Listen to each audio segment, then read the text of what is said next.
Members of the terrorist group Global Revenge have put in place a nuclear device using enriched uranium for military purposes stolen from a former Soviet nuclear installation. The 15-kiloton improvised nuclear device was assembled from components illegally imported in the vicinity of a large metropolitan center. Then the terrorists, by means of a simple vehicle, transport the device to a central area of the city where they cause the explosion. Most buildings up to 1,300 meters away from the blast are severely damaged.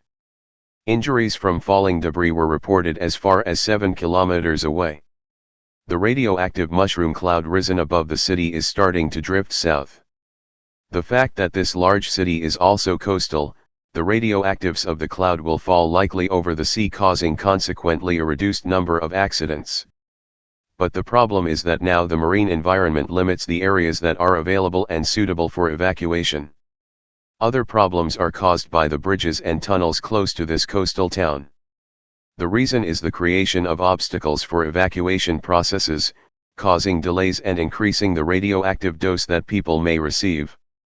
This delay causes an additional dose increase, forcing emergency managers to drive the population towards on-site shelters. Initially, only survivors in the immediate area perform the rescue activities, but later, more people are slowly added.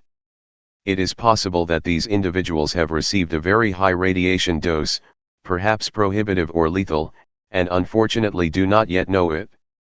The most critical elements of the post-explosion response are those related to evacuation or shelter in place. These actions or measures are the most efficient and life-saving activities. These people may represent very possible victims as they happen to be in the path of the radioactive cloud. Effective communication for instructions to the affected population, as well as effective radio disinfection during evacuation, plays an important role. The explosion caused many minor hazards, including many fires scattered throughout the immediate area of the explosion. Damaged buildings, electrical and telephone lines out of service, gas leaks are just some of the hazardous situations that need to be evaluated. It is also necessary to evaluate the damaged water supply and the weakening of bridges and tunnels. Depending on the type of industry, such as chemicals or petroleum products, industrial storage facilities or production processes, there are releases of hazardous substances. The nuclear explosion caused an electromagnetic wave that is a strong high-voltage wave, propagating, radiating, from the explosion site. This wave caused major disruptions in the communications network, in other electronic devices within a 5 km radius of the explosion. But also major problems in the ground-sensitive systems of the 15 kilotons device. Public support infrastructure such as transport and central lines, gas, water, railways, highways, have been badly damaged.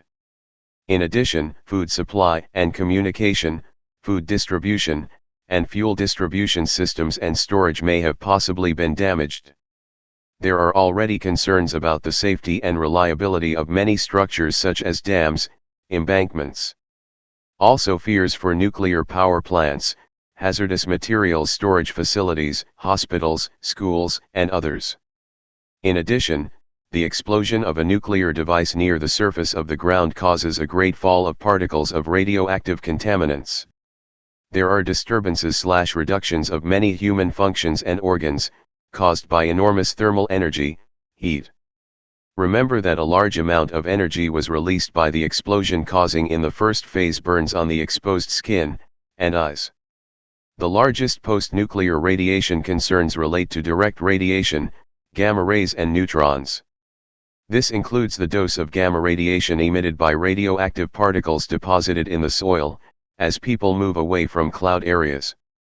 Communication with response units has now been re-established and information is available for decontamination.